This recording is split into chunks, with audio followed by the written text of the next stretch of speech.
Hey guys, it's Brandon Adams, the host of DawgNation Daily, the daily podcast for Georgia Bulldogs fans. Pardon the slightly late start. I had a little bit of a technical difficulty, but that's all cleared up, and we're ready to roll here today. Jeff Sintel going to be with us. Unfortunately, we'll have to spend some of that time with him talking about the knee injury to Zamir White, ACL tear. Going to put White in a rehab situation for the next several months, potentially a year. We'll find out everything Jeff Sintel knows about that. We'll also explain why maybe the tone ought to be a little more hopeful surrounding White's injury than we initially thought when the injury comes down on a Monday afternoon. Also got a lot of big events to tell you about. Going to be a busy next couple of weeks here around DawgNation, and a fun show today as DawgNation Daily begins right now. Presented by DawgNation.com. This is DawgNation Daily, the daily podcast for Georgia Bulldogs fans. Here's your host, Brandon Adams. So, five-star running back Zamir White, one of the centerpieces of Georgia's 2018 recruiting class, has torn his ACL. I was just like you, and I found out the news yesterday. It was a little bit like a punch in the stomach. You know, I kind of joked on Twitter about it that Thanksgiving's canceled now, and, you know, obviously there is going to be some sadness and some disappointment when a guy as important as White is to Georgia's signing class, and a guy who's been as, frankly, phenomenal, dazzling highlights that White's put together for his senior year up there in Scotland County, North Carolina. When a guy like that is injured, there is just going to be just a little bit of the initial response to that's just going to be disappointment. It just is. There's going to be some sadness. There's going to be some, some gnashing of teeth, so to speak. And there was some of that around DawgNation. I was very much kind of the same way. I found out about the injury as I was doing AT&T SEC Country Live yesterday. And it's one of those things where people in the Facebook Live comment section start kind of dropping that in there. And then I have to actually Google search this during the show. And yes, my worst fears were confirmed pretty quick. But in the aftermath of the initial response, which is disappointment, sadness, and maybe even a little frustration, I think there's actually a more hopeful tone that's kind of struck beyond that. And actually, Zamir White himself kind of leads the way on this front. If you're watching on video, I'll show you this tweet on the screen, and if you're listening, I'll read it to you. White himself tweets last night, "Only the beginning of a long journey." He gives you the prayer hands emoji, and then a hashtag, "A better me is coming."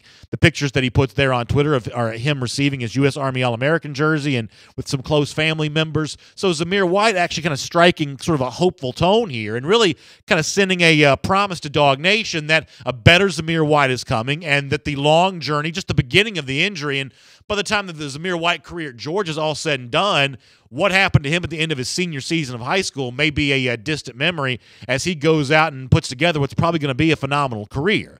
Now, the reaction to this, honestly, as we, begin this discussion, as I said a moment ago, there is going to be some frustration here because it seems like this is sort of the latest in a string of bad luck for Georgia when it comes to running backs. Nick Chubb gets injured during the 2015 season. He misses almost all the 2015 season because of an injury he suffered there at Neyland Stadium in Knoxville. Think about the portion of the 2014 season that Todd Gurley missed, first because of a suspension, then because of an injury when he came back for the Auburn game, and now the Zamir White injury kind of fits into that same discussion as premier running backs for Georgia who have kind of missed some time because of an injury. You have to sort of add White into that discussion.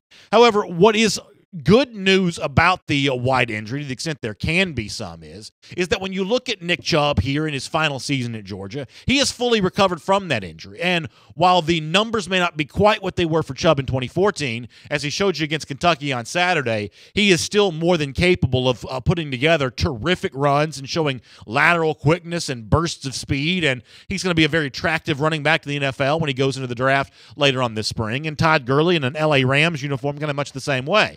He's recovered from his injury, and he's, I'm assuming, near the top of the fantasy stats totals. I know he didn't have a great year last year, but he's had plenty of good years and good games since he went on to the NFL, and my guess is that Zamir White will eventually kind of bounce back and do some of the same kind of stuff.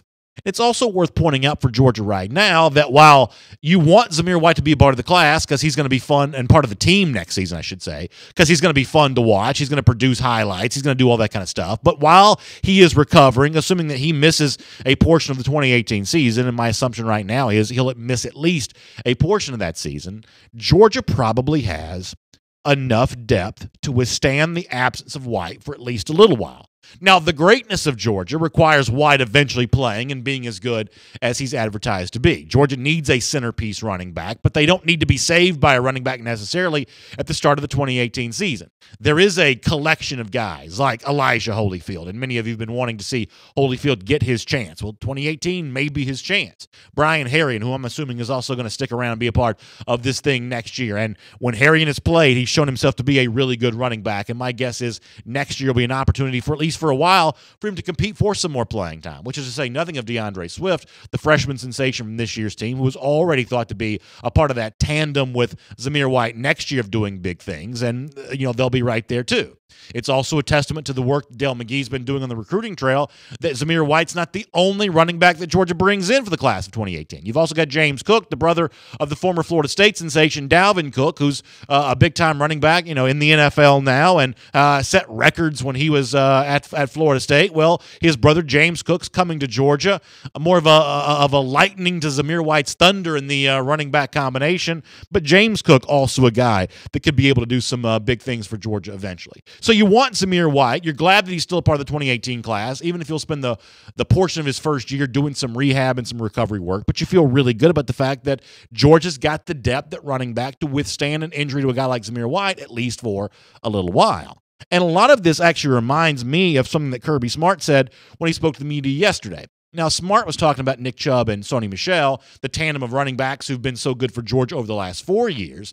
But we can hear Kirby talk about Chubb and Michel, and it also gives a chance to think about Zamir White and DeAndre Swift, or DeAndre Swift and Elijah Holyfield, or James Cook and DeAndre Swift. Whatever the pairing ends up being, that tandem of running backs are sort of the name of the game when it comes to success in college football. And there is a selflessness that's required for all of these guys, whether it be the guys currently on the team with Chubb and Michel, or the guys that'll be on next year's team stepping in while Zamir White's injured. There's a degree of selflessness required from all of these guys to be a part of a team, be a part of a group, and contribute together, knowing that no one's going to get the glory and the stats they would have otherwise gotten were they running back by themselves on some other program when they got the ball 35 times a game.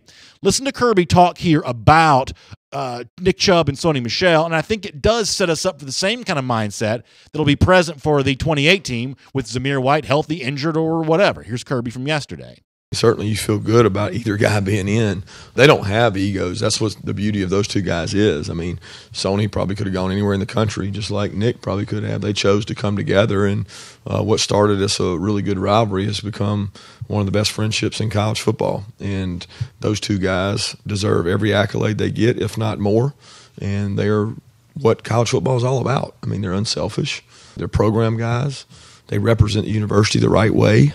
I mean, when you start talking about ambassadors for this program, they'll be ambassadors for a long time.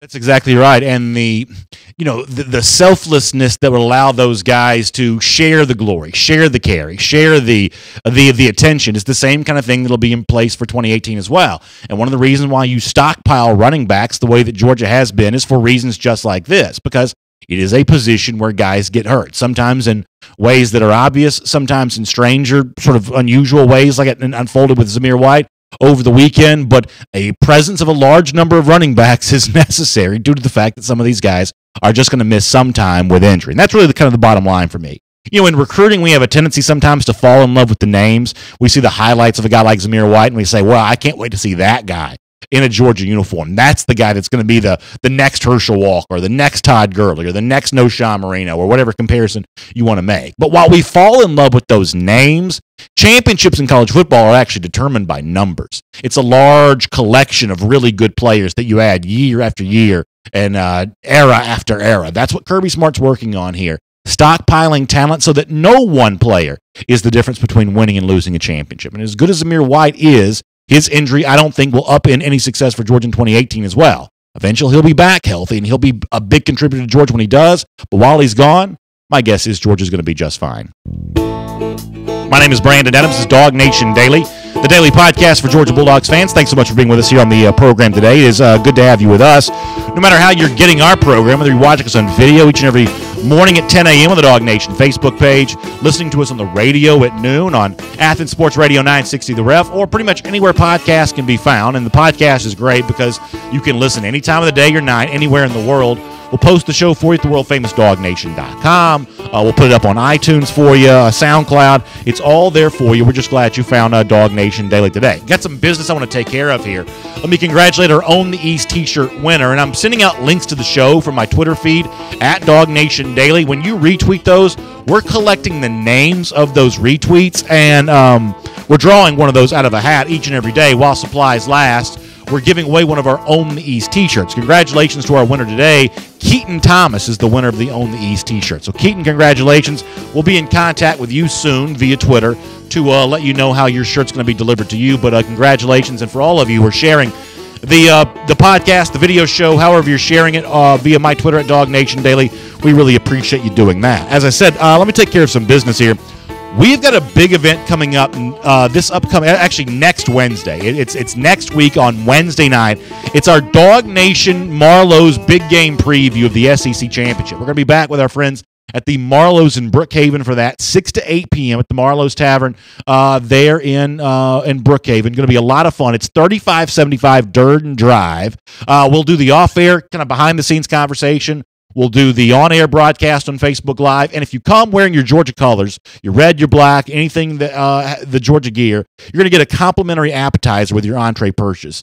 And we'll also have some DawgNation giveaways while supplies last for that as well. So please check that out. We'll be there Wednesday. That's a week from that's next week, next Wednesday, for our DawgNation Big Game preview, looking ahead to the big championship game on Saturday. We'll talk about that with you at the Marlowe's in Brookhaven next week. I'll also tell you, coming up next Saturday as well, we're going to be back in Atlanta once again for our DawgNation Invasion to Atlanta. Great DawgNation tailgate. We're going to be in the Blue Lot. That's on Northside Drive. It's just south of Ivan Allen Jr. Boulevard. It's brought to you by Kroger, Dixie Vodka, R.S. Andrews, Gordo's Cheese Dip. We're going to have some giveaways there for you that day. It's going to be a lot of fun. If you've been a part of our DawgNation Invasion in Jacksonville, this is going to be very similar to that. It's going to be a lot of fun. DawgNation Invasion next Saturday right there at the Blue Lot, getting ready for the big championship game. Hope you'll be a part of that. And by the way, speaking of Kroger, one of our DawgNation Invasion sponsors, they've also got a big event coming up tonight if you're in the Atlanta area. Want to tell you about this. The legendary former Georgia coach Vince Dooley going to be on hand at a local Atlanta Kroger, a big autograph signing coming up with him. That's tonight at the Kroger at 2295 Town Lake Parkway. So Coach Dooley going to be there at Kroger doing kind of a holiday book signing. It's going to be a lot of fun. Obviously, we love Kroger. They're great friends of us here at DawgNation, terrific supporters of DawgNation Daily, and what a great chance to go to the Kroger at 2295 Town Lake Parkway, 4 to 6 p.m. tonight for the this evening for the Vince Dooley holiday book signing. It's a great holiday gift to go take one of Coach Dooley's books, get it signed there at Kroger, and give those out as holiday gifts. A really good idea, courtesy of Kroger. So a lot going on. Marlowe's next Wednesday, DawgNation Invasion next Saturday. We'll be telling you a lot about that. Hope you can make plans to join us. We will have Jeff Sintel here in just a moment. We will talk to him some more about the Zamir White injury and kind of what this means for Georgia, where Georgia goes from here. Before that, though, I wanted to do our part to kind of look ahead to the Georgia Tech game coming up this Saturday. Clean, old-fashioned hate. Rivalry gets renewed, and obviously preparations on the Georgia side are beginning for Georgia Tech. Preparations are beginning on the Georgia Tech side for Georgia. And as Tech coach Paul Johnson's kind of looking in on some of the game film and evaluating Georgia, one of the things that he sees when he looks at Georgia is not just a very competent running game, a group of running backs for Georgia that's dominated all season long, but he's also pretty impressed with what he sees from the quarterback position. Listen to Coach Johnson here give a pretty interesting compliment, a little bit of praise to freshman quarterback Jake Fromm. Audio quality not great necessarily, but here is Johnson weighing in on Fromm. You know, they talk about the freshman quarterback. I've been really, really impressed watching him on tape. I mean, he's very accurate. He delivers the ball. He plays with cool and composure, and he got a good stable around him. Yeah, so he has a good stable around him, and then some of the reporters ask, and you know, having those running backs, that must make it easy. That good stable of running backs, that good stable of talent, having that running back group must make it easier for Jake Fromm. And Paul Johnson kind of circled back to Fromm and said, no, while they're good, the quarterback's also pretty good as well. Here's a little more from Johnson. Well, any quarterback's going to be effective if you've got a good running game and you've got good guys around you. But, you know, the receiver, number 6, really good player. I'm terrible with names, but numbers. He's made a lot of plays. They got good tight ends, and they got a stable of backs. So got a lot of good players around him. And he's a very good player, too. He's a good player. And I think there's an element of what Johnson says there. While Georgia fans are no fan of Paul Johnson, they probably like what he says about Jake Fromm. And I think What Johnson is saying about Fromm there is probably the kind of thing that an opposing coach gets from watching game film. If you watch ESPN all the time, you'll hear these talking heads, these pundits, talk about how, one-dimensional Georgia is. And Kirby Smart, we'll hear from Kirby Smart on this a little later on the show, but Kirby Smart will tell you this is more by choice than by necessity. They've chosen to be a team that runs the football, but they're more than capable of passing. Sometimes the talking heads on ESPN act like that's not necessarily the case. Sometimes fans, when they look at the stats, they assume that's not necessarily the case. But when Paul Johnson watches the actual game film from Georgia, when he's investigating that, he finds a Georgia team a little more capable at the quarterback position than maybe some around the country have given Georgia some credit for, which is, I think, good news for Georgia fans because I think Dog fans believe that can be true as well. When you think about this Saturday against Georgia Tech, when you think about the SEC championship, and then whatever comes for Georgia after that fact, obviously Jake Fromm is going to be called on to be a big part of this Georgia offense. And no doubt about it, Georgia was probably too one-dimensional in the Auburn game. But I think that Jim Chaney and the entire Georgia program looking forward to a second chance against an elite opponent in a couple of weeks to prove that the Auburn game, the outlier, that's the fluke. That was the bad performance from Georgia. And when the season's on the line in the future, the Georgia offense is going to be in a much better position to perform well. So that's the story with what's going to happen on the field, at least partially against Georgia Tech on Saturday. Of course, we'll do our part to continue to preview that throughout the week here on DawgNation Daily. But for now, let's get ready to transition back to recruiting, the Zamir White injury, exactly what does it mean, and some fallout from a pretty interesting group of visitors to Georgia this past Saturday. Let's do all of that with Jeff Sintel right now. It's great to have you with us here on DawgNation Daily. From Athens and across the SEC or wherever the recruiting trail may lead, here's a DawgNation.com insider. And Jeff Sintel joins us here on DawgNation Daily. And Jeff, I'll kind of bring you up to speed with what we were just talking about when it comes to Zamir White. The initial reaction from me, like a lot of Georgia fans, is pretty disappointed, pretty negative. It seems like bad luck. You kind of add this to the Todd Gurley injury from 2014, the Nick Chubb injury from 2015. A lot of elite running backs from Georgia have had their trouble with injury.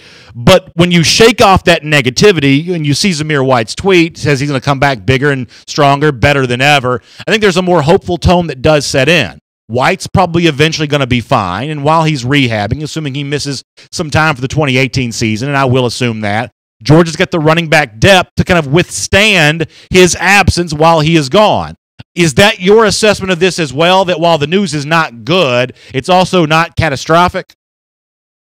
Oh, yeah, definitely not that. I mean, I think the thing, and I'm even writing about this in the blog today, Brandon, is I think the thing here is that, this is not no ordinary guy. It's one of those just elite specimens. I remember talking to a scout recently about Zamir, and he said the only high school film that he's seen that rivals what Zamir has on tape is the one from Adrian Peterson years ago. And that's a pretty great sample size to be in. And the thing I will always remember about Zamir, no matter where he goes in the SEC, whether he holds up a jersey with an NFL commissioner one day, is I will remember that weekend and that sequence of events in Scotland County, because I want everybody to realize this. The injury happens. He gets a helmet to the side of his knee in the third quarter. His team was up about 3 touchdowns at least, but Zamir wasn't running the ball. He only had 8 carries in the whole game, and he was just delivering a lot of punishing blocks for his other teammates. And he's down for a moment. He gets up. He walks off the field under his own power. Doesn't go back into the game, and I just kind of chalk that up as to, okay, that was a slight scare. Coaches realize that he doesn't need to be in there anymore. More playoff games to win. I go over and catch him on the sidelines, and he tells me exactly what happens. He says, I'm all good. He then proceeds to walk off the field. He's met by a throng of well-wishers. He signs autographs for probably 10 to 12 minutes in 37, 38-degree weather. Frost coming out of his mouth. Brandon, he's like you at the end of a show, man. He's signing the backs of iPhones with Sharpies. He is hugging. He's posing. Other teammates are coming by. The other team is coming by wanting pictures or hugging him. And there's not the slightest wimp. There's no gingerly steps. There's no limp. Nothing like that. He goes into the field house, changes clothes, and I think there were 2 reporters there. I talked to him. Another reporter talks to him from North Carolina. No winces, no grimaces or whatever. I would probably say that half the people in the office buildings around Atlanta right now might be walking around with torn ACLs if they carried the pain the way Zamir White did. So then he goes to Athens, has a great visit. He goes the unofficial visit. Brandon, he even walks up to the top step of the recruiting bleachers, sits there with his mother, enjoys the game, walks on the field afterward. I would imagine he just gets back to Scotland County on Monday, and he's like, Coach, my knee kind of just doesn't feel right. And they go get it looked at, and there's your torn ACL. It is just one of those things where maybe even through injury, Zamir White shows that he is not like normal high school running back.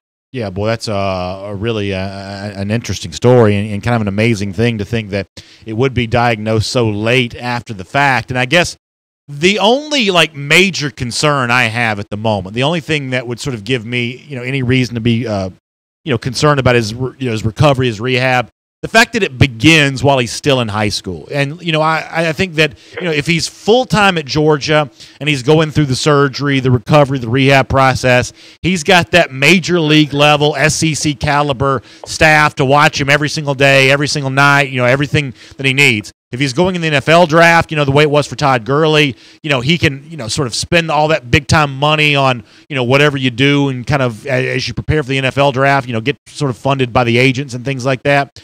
Whereas when it comes to, Zamir White starting this in high school, is there any part of his recovery effort that's going to be impeded based on the fact that he's beginning this while he's still in high school?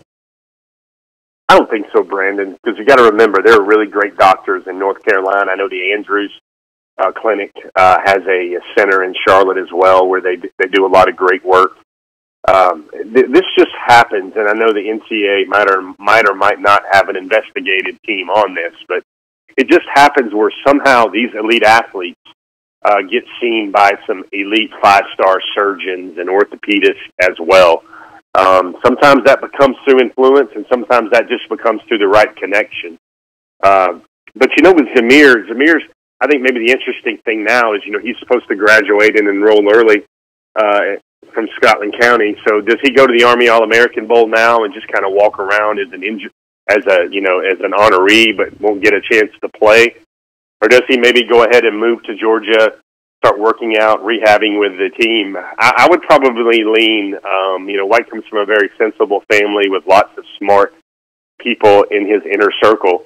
And I think he's going to make the steps that will basically provide the best path, the surest path for him to get to 100% as quickly as he can. And I know he'll have a lot of smart people around him guiding him on that. So, I think, Brendan, one thing I want to say here, and I think it's our job to educate our readers and viewers with things of this nature. And, there are lots of things swirling, and I want to just kind of, go hand-to-hand combat with a couple of thoughts that I'm hearing and seeing on our message boards or whatever. The first of them is the notion that Zamir White needs the red shirt. Well, that's all well and good. Zamir White can redshirt. That's perfectly allowed. But Zamir White's going to look a lot like no Sean Marino back in those Mark Richt days if he does take a red shirt. Zamir White's going to be an NFL draft pick the moment he becomes eligible as a third-year junior, and he will likely be a first-round pick given the skill set that he has. So Georgia can either use 1 year of him as a red shirt and only have him see him play 2, or they maybe can look for maybe for him to come off the top rope in October or November, late in 2018, as a fresh back in Georgia's stable as he is fully recovered. That's something to think about as well.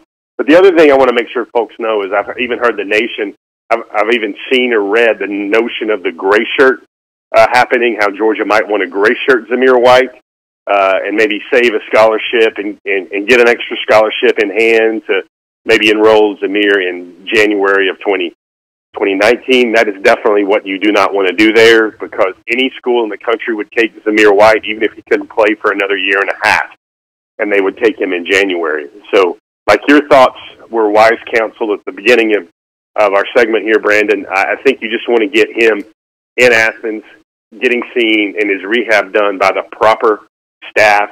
I think Ron Corson and Georgia's training staff there are the Herschel Walkers of their field. They are among the very best at what they do in the country. And I think the surest path for Zamir, for everybody to see him on the field and to see his career flourish, is just to get him to Athens as soon as possible in January. Yeah, Jeff, I totally agree with you. I don't think there's, and we're going to talk about some other recruits besides Zamir White, I promise, in a minute, but I don't think there's very much that Georgia can do to mitigate this situation. You know, redshirting them doesn't do any good. I think the gray shirt notion is completely ludicrous. But there is a chance here that Georgia fans only get to watch Zamir White for 2 years. I mean, listen, Zamir White looks like a superhuman, but knees are knees, recoveries are recoveries. There's a chance that the injury recovery just makes it very difficult for him to play in 2018, and I agree with you. When he is healthy, 3 years removed from high school, my assumption is he probably goes in the NFL. I mean, this just could be bad luck, bad news for Georgia that because of this injury, you only get White in a Georgia uniform for 2 years because he misses 2018, and you can't fault the kid for going to the NFL if he's got that opportunity, that option. I don't think there's much that Georgia can do to mitigate that other than just continue to recruit as many elite players as you can because injuries are going to happen every single year to somebody. Yeah, I think that's the way to look at it. I mean, if there's one thing I try to do twice a week on your program, man, is I try to say, it's not this player, it's not that player. It is the collection of players that Georgia will stack up at a position where you're bound to get an All-American talent who makes it and who realizes their full potential. You're bound to get at least one or two of those guys that are all SEC caliber players, NFL prospects at every position, as long as you keep stacking up this elite talent. Yeah, that's exactly right, without a doubt. All right, let me talk to you about a few of the other guys from this weekend. Brenton Cox was in Athens. I forget if you and I talked about this on the air or off the air. I can't really remember, but Brenton Cox being back, the Ohio State commit, the Stockbridge High School product, a guy that at one point in time was a really top recruit, I think, for Georgia, but he chose Ohio State for reasons that you've written about. He thought Ohio State was going to get him to the NFL in a sort of more linear fashion, a little clearer path to the NFL from Columbus, more so than Athens, but he's at least considering Georgia enough to take the visit on Saturday, and I find this to be good news for Georgia. I know you've kind of pointed out that there's not a lot of spots left for recruits for 2018, and Brenton Cox, to even consider him at this late juncture, just makes it complicated because you're going to have to say no to somebody. But, Jeff, I continue to hold on to the notion that if Brenton Cox wants to flip from Ohio State, he's a guy that if I was Georgia, I'd have to strongly consider. What are your thoughts on Brenton Cox after having a chance to see him in Athens on Saturday? Well, Brandon, you're right. Exactly right, man. You have to do it. And, I tell you what, maybe we need to queue up maybe that 4 seconds of the Christmas commitment video from last year where Malik Herring is doing all that flipping by Jake Fromm's family pool. Maybe that needs to be our GIF on DawgNation for the month of December at least. But you make room for Brenton Cox. That's what you do. Now, here's the little interesting tidbits about Brenton Cox is just look at the records. Just look at the momentum now. I would think Georgia's next 2 or 3 years look almost as bright now as Ohio State's next 2 or 3 years. Almost as bright. You've got the way Georgia's played this year on the field that's even at least just as good as what Ohio State has put together, at least consistently so far through the balance of their schedule. Other things to think about here, and I think, Brendan, maybe the big header, the big umbrella over everything we're about to talk about, is there's a lot of players that were at Georgia on Saturday that were kind of like, I guess I thought that ship had sailed kind of column, where a lot of recruiting fans were thought, Quay Walker, what's the deal there? Let me scratch my head. Brenton Cox, what's the deal there? Let me scratch my head. And Nadab Joseph, what's the deal there? Let me scratch my head. With Cox, I think Georgia would make room. I think the real interesting part about Cox, though, Brandon, is he was supposed to be at Alabama this weekend, and Alabama was maybe the 11th hour late flip thought for Brenton Cox. But now this was supposed to be the side trip to Ohio State to Alabama, but he took the side trip to the side trip to the side trip. I just think Brenton Cox might need to maybe he's been to Georgia so many times. I bet that was his 13th trip or something like that. I will tell you this, Brandon. Brenton Cox wants to wear that G and play for the red and black. This staff will definitely find a way in its 2018 class to accommodate him. Yeah, I think that's good news, and I think it's a really interesting, as you described, scenario in which he doesn't go to Alabama. He comes to the Georgia game instead, and that's a really, I think, interesting story to follow here over the course of the next couple of weeks. You mentioned Nadab Joseph, who has been linked and rumored maybe to Alabama here. Obviously, you know, if you look at his Twitter feed, you see a lot of love for the Crimson Tide, and yet twice now he's been supposed to commit, and twice now he's postponed that commitment. Is Georgia playing a role in this? I mean, he's at Georgia on Saturday. He's not publicly announcing his commitment. Is Georgia doing something to keep Joseph from making an announcement that a lot of people expect to be Alabama? What's going on here with the four-star defensive back from down in Miami? Yeah, good question. I think, Brandon, it's more about the information I have here, and I feel it's pretty good, is I think it's more of a matter of him just wanting to look around one last time before he might commit to Alabama, especially publicly to Alabama. I think Nadab would be a guy that he just wants to kind of check all the boxes. I always kind of thought that Georgia might get at least one last visit from him before he makes up his mind. And you remember, there's probably other schools in play he wants to go see, like an LSU. Remember, he was committed to LSU for a time. Maybe he wants to go see a couple more schools before he makes the final public commitment to Alabama. But I still think that Nadab Joseph is going to end up at Alabama. I think Georgia's cornerback thoughts would probably go with guys like Gilbert Frierson, although I'm kind of lukewarm on that situation. Isaac Taylor-Stewart, just going to probably take a visit from Cali to check out Georgia, and then also Tyson Campbell as well. I would say the thoughts of Georgia getting one of those defensive backs are still a little bit better than Nadab Joseph. You mentioned LSU. Speaking of LSU, a major LSU recruiting target was in Athens on Saturday. You've written about this at DawgNation.com. You got some quotes from the young man. Cardell Thomas, the big five-star offensive lineman of the class of 2019, an interior offensive lineman. Boy, it sounds like he really appreciated the time that he was able to spend with Sam Pittman and really came away from that visit to Georgia raving, so much so that I believe you've reported that he's going to take an official visit to Georgia as well. How much ground did Georgia make up with Cardell Thomas on Saturday? Yeah, Brandon, I know this term might infuriate some people that are, you know, just barely getting their arms around understanding all this recruiting things, but if there was such a thing as a co-commitment in football, then maybe in college football recruiting, then I think Cardell Thomas might be a candidate. Or you know, Brandon, I'm still waiting for a guy to tell me, well, I'm still committed to school X, but school Y is now my leader. And I'm going to go, well, what? But I think Cardell told me, no matter of factly, as he says, and first of all, I love talking to the young man. He's a great interview. He wants to take over for Marcus Spears one day on Talking Out Loud and Thinking Out Loud, that great show that comes on the SEC network. But he's a guy that he says stuff like, man, honestly, man, I'm not going to lie to you here. And then he says something very poignant or very candid. But he tells me that LSU and Georgia have the same exact fit right now. But he likes the way that Georgia's fans, the Georgia people, DawgNation, he likes the way DawgNation just supports the team better. Nice. He says he's noticed at LSU those fans can be wishy-washy when the team's not performing well, and they'll boo. He noticed at Kentucky, even while Kentucky was hanging around with Georgia, that the fans stayed in it. The fans still kept supporting Georgia all the way through. And he also really likes the connection there with Sam Pittman. Now, I know what everybody's saying. Jeff, the man lives in, the grown man, 6'4", 345 pounds, lives in Baton Rouge. You don't pull guys out of Baton Rouge, especially ones that are already committed to LSU. Granted, I will lay that point clearly on the table. But what it sounds like to me, though, is that this is the type of guy that Sam Pittman has already made a resume of pulling for Georgia. You know, you look at guys like potentially could happen with Cade Mays, but I kind of point directly maybe to Isaiah Wilson as well. Pittman just connects with a guy. He gets his guys. And, I mean, Brandon, he met him at the door when Cardell Thomas and his family arrived in Athens. Pittman was at the door waiting for him. They hung out a lot. They talked a lot. He started talking about the future of the right guard position and how the NFL will pay that position differently going forward.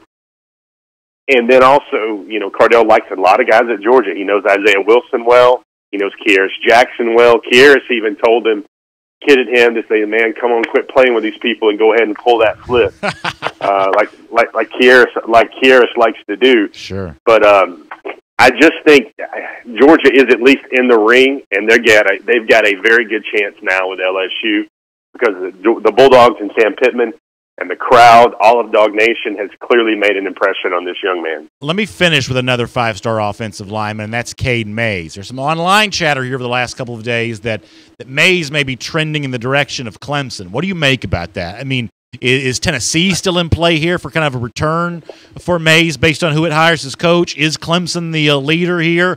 Or is kind of what we thought the other day when he was palling around with Jamari Sawyer and Trey Hill on the sideline true, that Mays is still going to sort of privately think of Georgia as his leader? What do you think about the five-star offensive lineman from Knoxville? Yeah, great question. I think Cade Mays, you're going to see a lot of chatter because he just visited Clemson. And obviously, usually what happens here, it's no secret that when you have an official visit to a really strong school with an incredible reputation for winning and great facilities, then there's going to be some positive vibes that come out of that visit. The only thing that I will kind of hold to here is just wait and see what happens when he takes his last official visit. That's the one that he is scheduled to take to Georgia, where he has already some bona fide friendships in place. And then I would also just kind of double down on the thoughts that maybe Alontae Taylor shared with me with his good buddy Cade Mays, where Cade Mays told him after the Georgia visit that he thought it was special and he thought it could be the place for both of them. So those are things right there that Cade Mays is still searching and surveying. And you did bring up another good point, Brandon, when you talked about Tennessee. I think if they hire Big Bird as the coach at Tennessee, the Mays family respects that program, respects the Big Orange Power T so much that they will give that program an official visit, and they will also give the new coach at Tennessee a chance to win back his commitment. Well, listen, even if they do hire Big Bird, a lot of people are going to say that's an upgrade over the old coach. A lot of folks called Goofy. So maybe Big Bird better than Goofy here. What do you think? Oh man, you need a rim shot. You need the guys behind the glass to start including like Howard Stern rim shot sound effects to your program, Brandon. That was a good one, man. I appreciate that. Hey, listen, this is our last time to speak to you before Thanksgiving. We hope that you get some time off, enjoy it with your family and friends, and just some relaxation, some turkey. And obviously there's a big sort of period of time coming up for Georgia after Thanksgiving with the clean old-fashioned hate, the SEC championship, potentially college football playoff, and our early signing period, but still an important time to stop and reflect and have some good times with family and friends and some good food and be thankful for all we have. So, Jeff, I hope you get a chance to enjoy that, and we'll look forward to catching up with you again soon. You got it, sir. Happy Thanksgiving to everybody out there. Let's take a look around the rest of the league. This is SEC Through. And I hope you'll check us out today on AT&T SEC Country Live at 3 p.m. Eastern Time, where we'll talk more about all the twists and turns of these coaching searches. Jeff mentioned the potential change at Tennessee. There is a change. We don't know yet who the coach is going to be. We'll talk more about that today on AT&T SEC Country Live on the SEC Country Facebook page at 3 p.m. Eastern Time. For now, though, I'll remind you the DawgNation Daily is brought to you in part by my friends at Georgia United Credit Union and the all-new Unified Checking Account. An account that gives you the comforts of a free checking account with the options to earn more. It's a simple, convenient, rewarding checking account that fits your lifestyle. Visit GUCU.org for the terms and conditions that apply to this account, federally insured by NCUA. All right, speaking of coaching rumors, let me deal with a few of these here for our SEC Through. So Buddy Martin, journalist in the state of Florida, also has a radio show.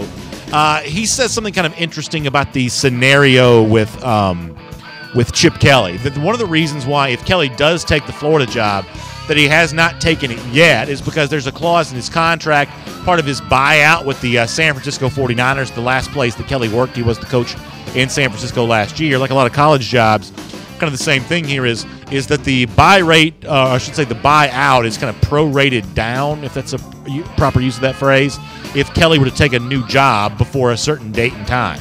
So the Florida season has to end, and if it does, and he takes the Florida job, according to Buddy Martin, Chip Kelly can still get a $5 million payout from the San Francisco 49ers. Now, I continue to hold on to the belief that Florida is not going to hire Chip Kelly because surely they're smart enough to realize that he is not a good fit in the SEC and not the kind of coach that's likely to win at a place like Florida, which needs someone to cozy up the boosters and make recruits feel better and make the longtime Gators feel better. They need somebody like that, and Chip Kelly probably is just not going to be able to do that.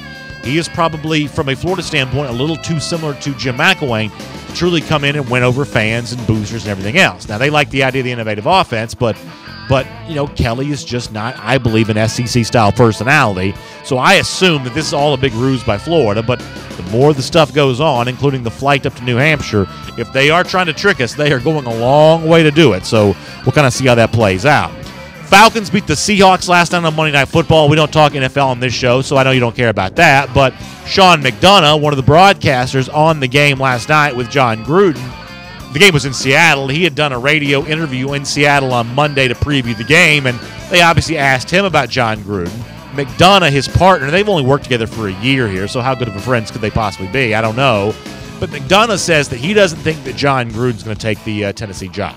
Made it clear during the interview that he was speaking for himself, not speaking for Gruden, but he guessed, based on his conversations, that he wasn't going to Tennessee, and if Gruden ever coached again, he was going to coach in the NFL and not in college.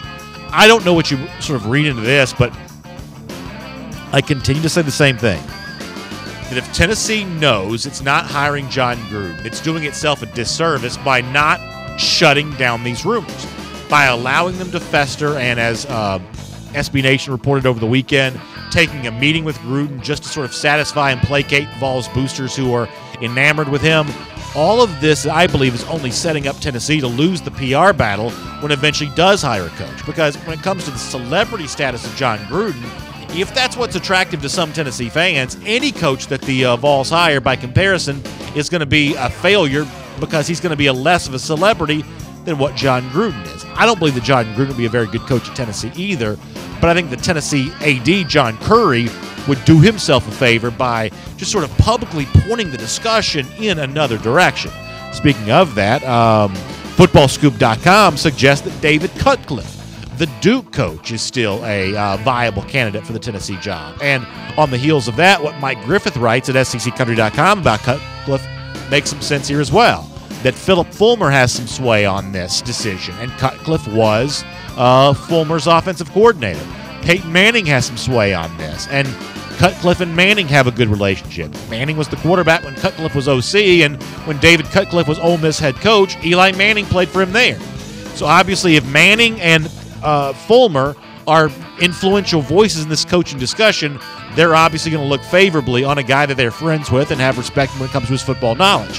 One drawback to Cutcliffe is he's more than 60 years old, and this is a guy who got fired at Ole Miss even after winning games. He was winning like 7-8 games a year, but got fired. You have to assume that one of the reasons why he got fired is because of the sort of lack of pizzazz, the lack of maybe personality. And, once again, by comparison here, if Tennessee fans are wanting John Gruden, the big outsized personality, the celebrity, the guy that's on TV a bunch, well, David Cutcliffe is a very different kind of situation from that. One more SEC story to get to here. Clay Travis for Outkick the Coverage writes in a recent piece that he thinks it's very likely that Jimbo Fisher goes to Texas A&M. I would agree with Travis on one respect here. I think it's at least reasonably likely that Jimbo Fisher leaves Florida State. I just think that, he's been there for a while now, and college football coaching positions are sort of short-tenured here in the modern age. Won a national championship in 2013, but when you don't repeat and follow up on that, there's going to be some restlessness that comes from some fans. We may be seeing an example of that right now when it comes to Florida State a little bit.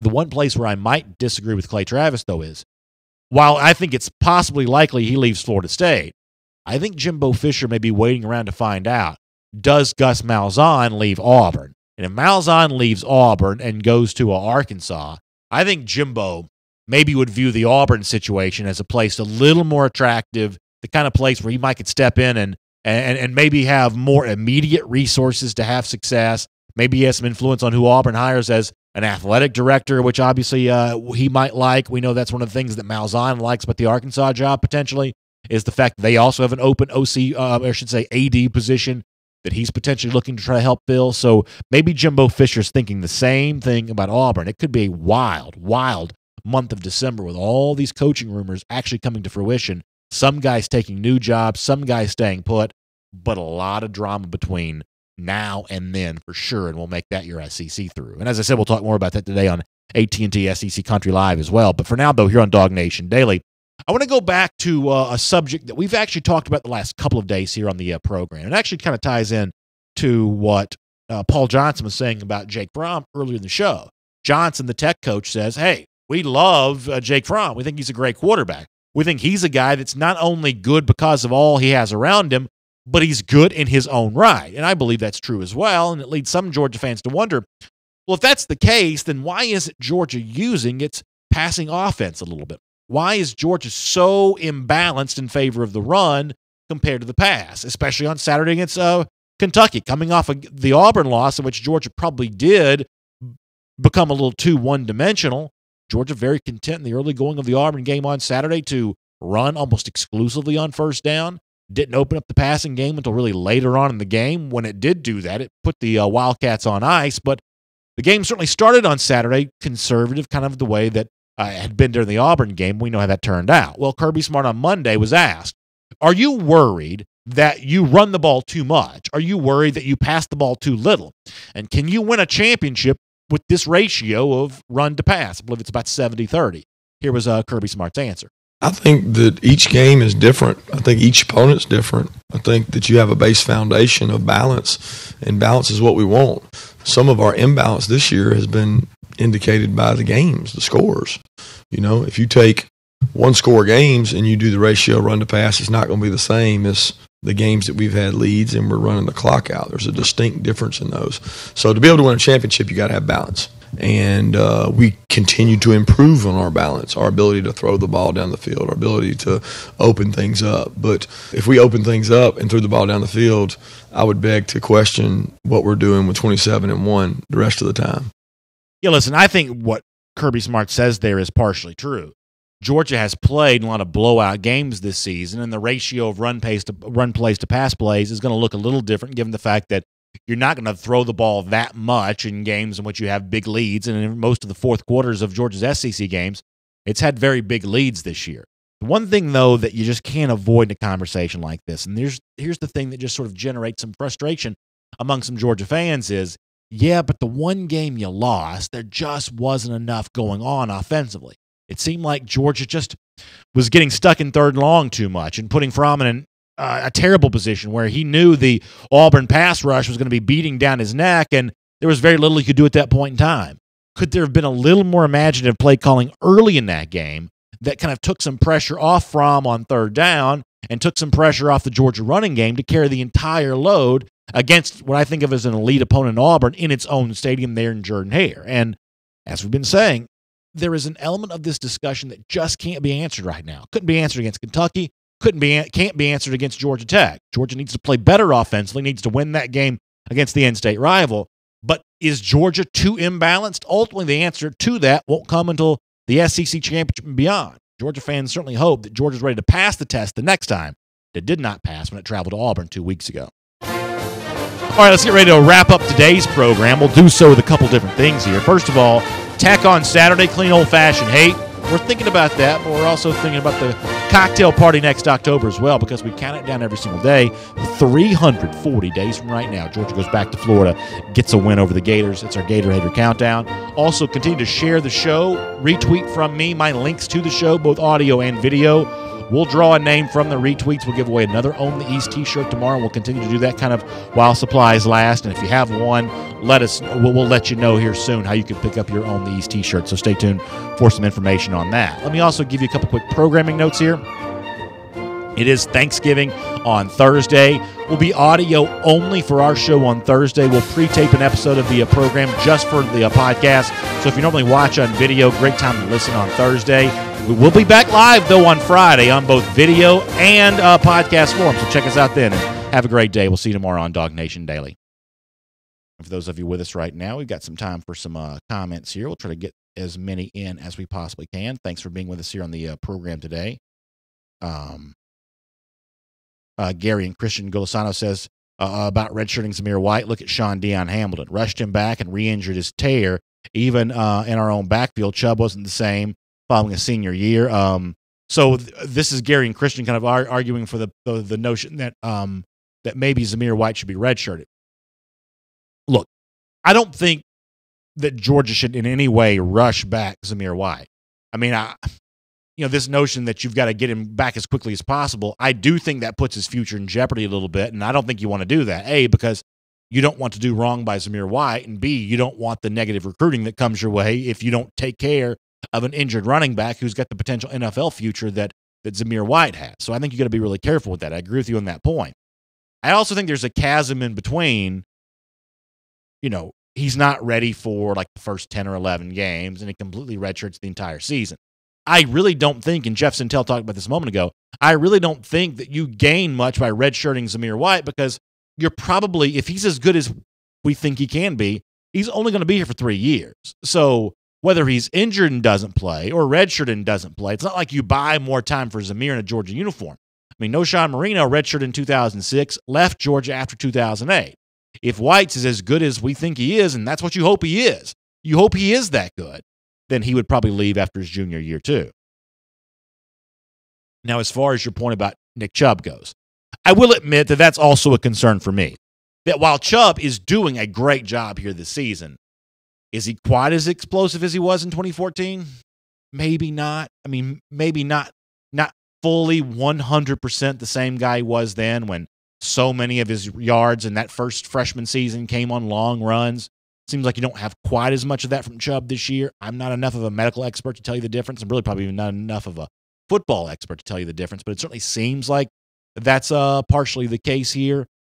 What is the difference between Chubb's injury and Zamir White's injury? That's probably something to talk to a medical expert about. I don't know, but I will admit that I do think about Chubb, and that while he is great, he is probably not fully the same guy he was in 2014.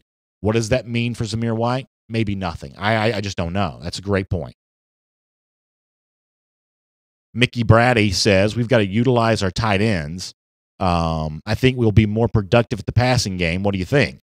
Yeah, so I think the Georgia tight ends are good enough that they need to be utilized more. The entire collection of them, really. But Nauta and Warner especially, just disappointed they haven't gotten more catches this year. And I don't really have a good explanation for why that hasn't occurred. Maybe they're just being asked to run block a lot more, because this offensive line, while better than it was in 2016, is still a work in progress. That's the best guess that I have, but the overall result, I totally agree with you on that, that you're just not getting as much from them as you probably should, or you'd like to. Tim Tatum says he looked like it on that one long run. He means the Chubb run from Saturday against Kentucky, but he doesn't seem to hit holes as quickly. Watch Holyfield hit a hole. That's Chubb before the knee injury. Yeah, I mean, and there's a very good chance that what Chubb dealt with in 2015 is just a different kind of injury than what Zamir White's dealing with right now. I mean, the Chubb thing was an MCL, right? Whereas the Zamir White thing is an ACL. And I don't know that for sure. I'm just based on that memory. Maybe that's the issue there, but clearly there's a visual difference. And then the one long run on Saturday was a little bit like the old Nick Chubb. But while the numbers are really good, I don't think that Chubb's going on to a great NFL career. I think he's going to be a valuable running back for whichever team gets him. There's still some element of this that's just not quite what it felt like in 2014. Mike Italia says, Chubb had 3 ligaments involved and completely stretched or torn. All we know is Zamir had 1 ligament involved. How bad, not known yet. Mike, thanks for that difference, and that obviously makes a lot of sense, that if it's 3 ligaments for Chubb, that's a much more difficult recovery than Zamir, who may only be dealing with the 1. I really appreciate that. Michael Morrow says, although the offense does look better this year, I still think Chaney's too conservative of a play caller. He's just not a good fit for Georgia. Well, I mean, I do think that Chaney's got some pressure on him to perform better in some of these upcoming games. I don't think the Auburn game was particularly good for Chaney, even though for the most part, I think the ineffectiveness there could be explained by the fact that the running game just didn't work. But, Michael, I agree with your overall point that Chaney's got something to prove here when you move towards some pretty important games for Georgia the rest of the season. Dre Busey also kind of reminding us that, or I should say Dre Bussey, maybe that's how you pronounce it, tore other ligaments, not the ACL. And Justin Vetter's kind of weighing in on the same thing. Armand Rashad says that the Zamir White injury is going to give Cook, Holyfield more of an opportunity, along with Ridley and Hardman. I certainly agree with you on the running back situation, that it is in the immediate an opportunity for guys like Holyfield and maybe Brian Herrien as well. Certainly DeAndre Swift can be, the lead dog potentially when it comes to that running back. James Cook, the other 2018 running back here also. And that's why you recruit a lot of big names. That's why we would cover recruiting so much here on DawgNation Daily, because because stockpiling talent's the name of the game, and there are going to be injuries. And as devastating and disappointed as I was to hear about Zamir White, the issue for Georgia is not to sort of put too many of your eggs in one player's basket, so to speak. It's about the overall strength of your roster in it. Running back, one of the reasons why Georgia wants 5 guys is so they'll still have 4 when one gets hurt, and that's the case with Georgia for 2018. Christopher White says, I think we could short pass behind the defensive line and make them run after wide receivers a little bit more. Yeah, you don't see as much of that as a part of the Georgia offense. That's a big part of, like, say, the Alabama offense. And Jalen Hurts is a very different kind of quarterback than Jake Fromm. I really think that Fromm's a more accomplished passer than Jalen Hurts, despite the fact that Hurts has never lost an SEC game. But it seems like that Alabama has done a pretty good job of making the short passes a part of what they do, and it seems like Georgia has not done quite as much of that. Santiago Diarn reminding us that another running back who dealt with some injuries that I should have mentioned when I talked about the bad luck on this was Keith Marshall. That's another guy that really dealt with that for sure. Tony Porter says, I want to see Dogs 223, Nerds nothing. Obviously a reference to the, what was it? Who was the team that Tech beat 222-0? Georgia's breaking that record against them. And by the way, I mean, is that not just like the worst sportsmanship ever? I mean, how do you play a team that you can beat 222-0 and then actually go out there and do that? I mean, can you not take a knee? I mean, how about some respect for the game, please? Who was the team, by the way, that Tech beat 222-0? Do you know? The team that Georgia Tech beat 222-0. Was it, well, not Columbia, but it's a team that sort of sounds like Columbia. I mean, that's just, I think that's disrespect. That's a mockery of the game.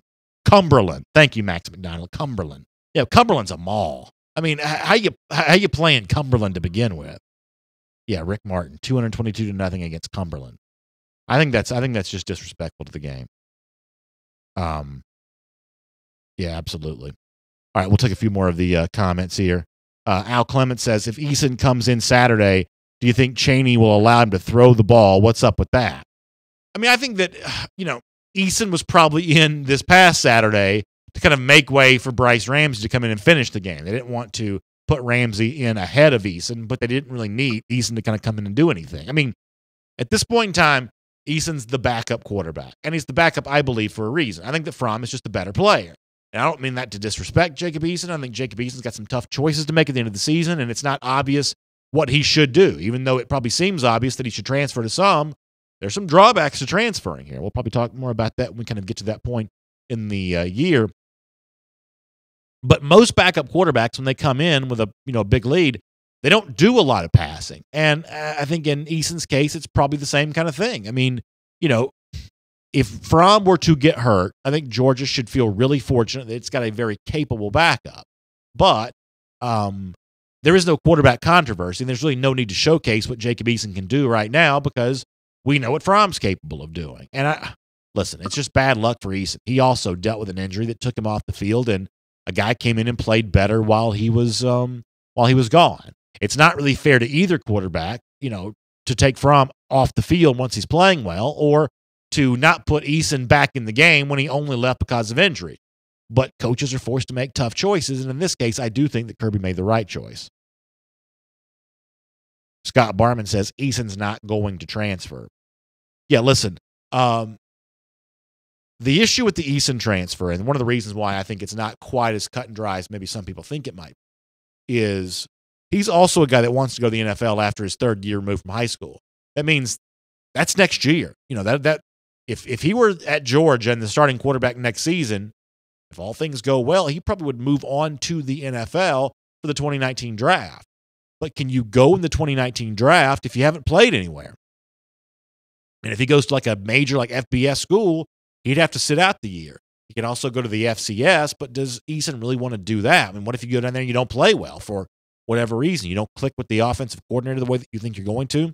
Well, whatever reason, there is some risk to going to the FCS level and then not performing very well. So that's not the obvious choice that it seems. And even if you don't want to go to the NFL draft after your sort of junior year of college, even if you're content to wait in college to go play somewhere else for 2019, you're still going to have it on your resume that you left Georgia because you got beat out for the job, and are you afraid of competition? I think that's an unfair criticism of Jacob Eason, but that's what some NFL scouts are going to do because NFL scouts are looking for reasons to disqualify players. They're not looking for reasons why they should draft someone. They're looking for reasons why they shouldn't. Therefore, they can sort of limit the pool of players they're considering. That's just the way that kind of works. And so there are a lot of people looking for reasons to disqualify Jacob Eason, not because they don't like him, but just because that makes the draft process a little easier. So Eason's got to be careful here. And it probably sucks for him. And that's not a word I use on the broadcast very much, but it's true.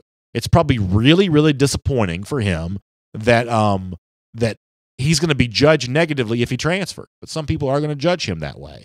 Now, he may just have to say, I don't care what people think. This is what I'm doing, and I'm going to be a good quarterback no matter what. And that may be the right choice. But there will be some negative feedback when that decision gets made, if it does get made. Al Clement says, what changes do you see in the 2018 season at Georgia? So definitely adding a 10th assistant. Is someone like, is a Georgia assistant going to come up for another job? The South Alabama job just came open, for instance. Georgia Southern's open right now. Is someone like Mel Tucker a candidate for one of those jobs? Is Jay Johnson, the current offensive analyst, does he get an offensive coordinator job? So there's some things like that. I mean, Dell McGee, I think eventually, even though he's kind of a hot commodity right now, he'll get a raise. I think he stays. I don't think Georgia loses any of its other defensive staff. That's just a guess right now. The one name that I floated is James Coley. Coley, who's doing a pretty good job for Georgia in the recruiting trail, working that South Florida area pretty hard. He's been an offensive coordinator before. Does he become kind of in the mix for another offensive coordinator job? That's just me speculating out loud. That's not in any way anything that I've heard, but that's something I think that could happen. One more thing to think about, and I'm a little late in the show here, probably a little punchy. I probably shouldn't even mention this, but,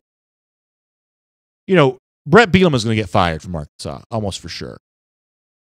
The offensive coordinator that Kirby Smart reached out to initially, before he reached out to Jim Chaney, was Dan Enos. Found out that Dan Enos had a clause in his contract that didn't allow him to, move to another SEC school to be the offensive coordinator. So Enos could not be hired. But what happens when Brett Bielema gets fired from Arkansas? Dan Enos is back on the open market again. Now, Enos has been a head coach before. He was at Central Michigan. Maybe he just goes back to being a head coach at kind of that sort of mid-major, lower college level. But a guy that Kirby Smart has tried to hire before, being back on the open market, that could be a little bit interesting. We'll talk a lot about that during the month of December. For now, though, let me say 3 p.m. Eastern Time, AT&T SEC Country Live, SEC Country Facebook page. 10 a.m. tomorrow, DawgNation Daily Live. If you missed a portion of today's broadcast, we'll have the audio version up for you at DawgNation.com very soon, also on iTunes as well. And if you haven't subscribed to the podcast, would really appreciate if you would do that. That would be a huge help to us. What else do I want to tell you? Next Wednesday at Marlowe's, that's going to be fun. DawgNation Invasion tailgate before the championship 2 Saturdays from now. That's going to be a blast. We're here on Friday for a regular show. We will have an audio version on Thursday. We got a lot going on. I'll tell you a lot about it. Probably more than you want to hear. But I'll be back again 10 a.m. tomorrow. Y'all have a great day. Thanks for watching DawgNation Daily.